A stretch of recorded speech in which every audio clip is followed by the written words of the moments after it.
Thank you guys for joining me back on here on the program, and more speculation, more news roundup on the trades, potential movement around the NFL for some of their biggest stars.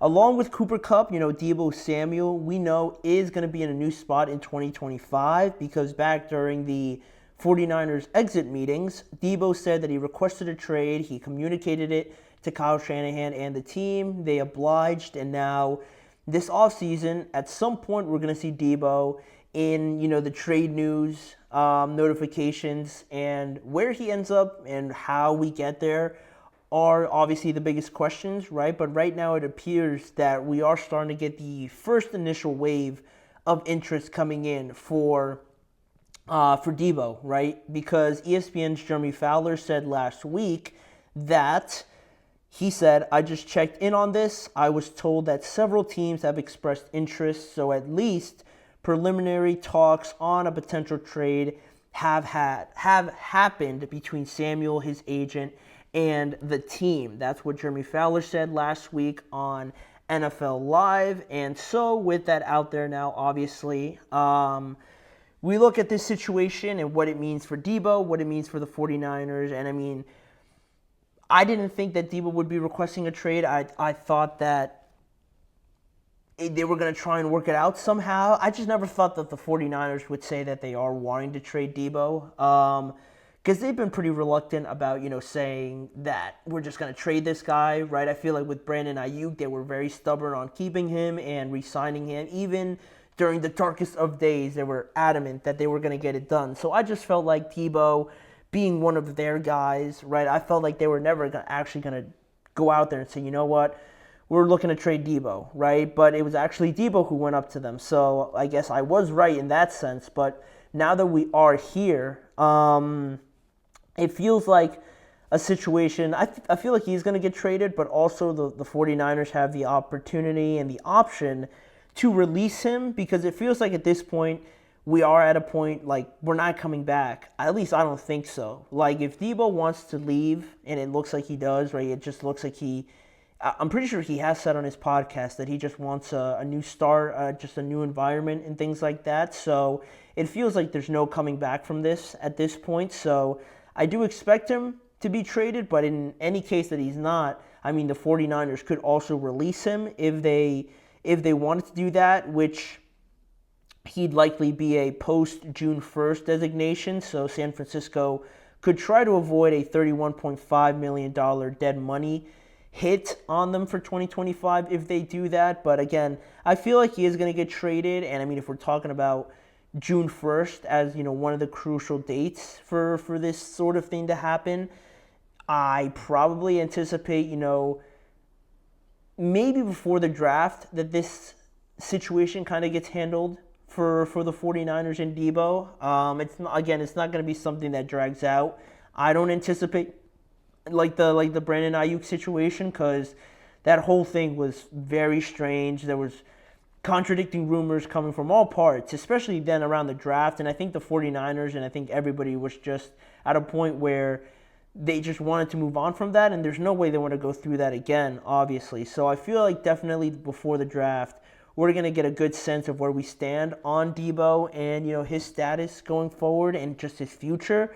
But, when we're talking about Deebo and we're starting to look at what the future would hold for him personally, not for the team, but also kind of in relation to that is, a 29-year-old Deebo Samuel coming off of a down year in 2024, also on the last year of his contract. That is, those three things are the main sort of talking points and factors in this whole situation when we're talking about a trade and the value of a trade and stuff like that. Because based on what we've seen this past year and based on what some speculation and estimations are out there, it looks like a trade value for a third round, fourth round pick seems to be the starting point for Deebo Samuel right now, or really just the main endpoint for him right now. It feels like they're not going to get higher than a third round pick based on what we've seen just coming off of last year. And the biggest thing for me is that I was a if I was a potential suitor for Deebo, how convinced would I be about what kind of Deebo Samuel I'm getting, right? Like, at this point, like I said, the age 29, on the last year of his contract, and coming off of a down year, I have my reservations about thinking like, all right, well,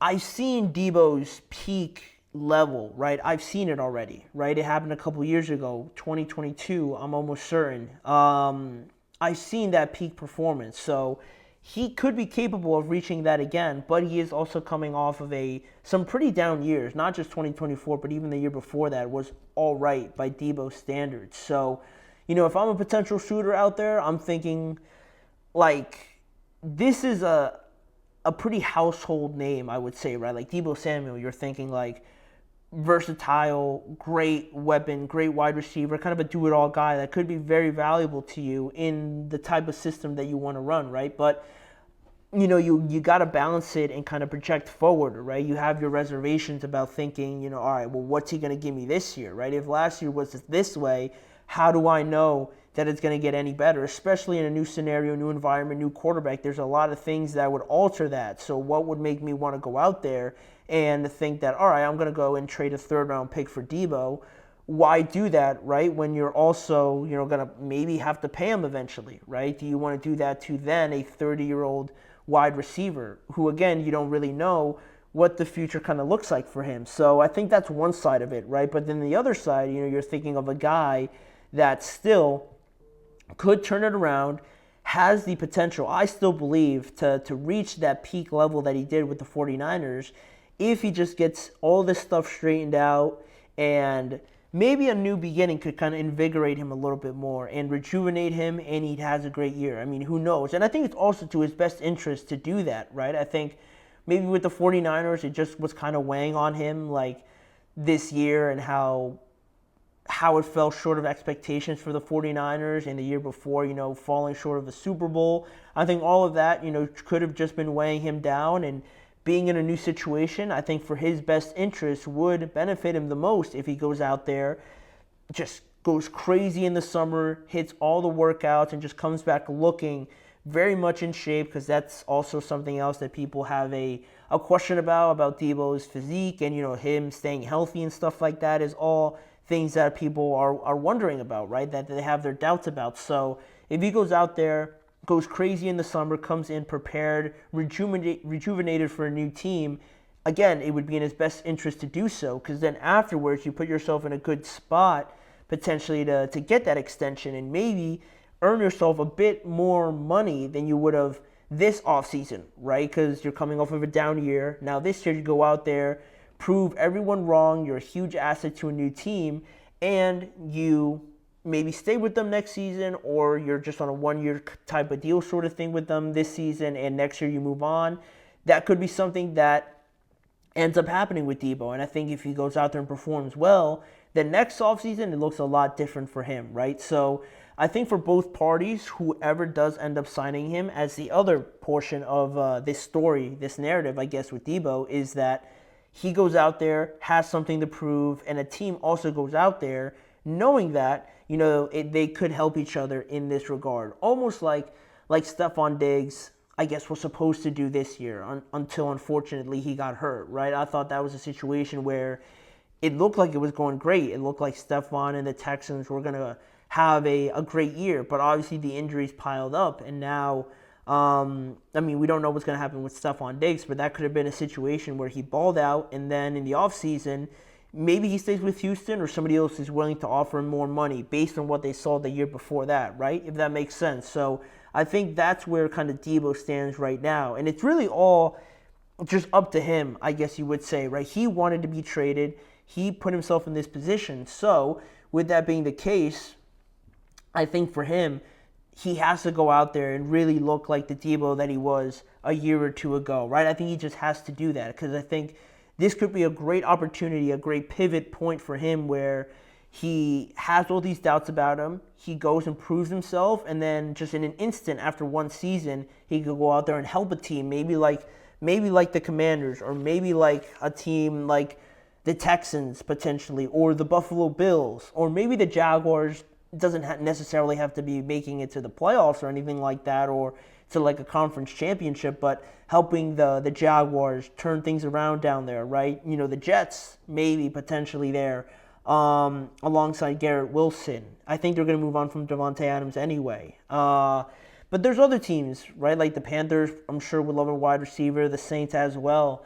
Teams like that. I feel like if he goes out there, makes a mark on this team, and really, I guess for the Commanders, the Texans, and the Bills, if he goes out there and really plays a part in helping them get over the hump and really making a difference, it would be such a huge thing for him, would benefit him, and also benefit the team that is trading a third-round pick for him as well. So I think really, other than everything else, this is a great spot to be in, and it's all on Deebo's hands essentially, right? Because, like I said, he put himself in this position.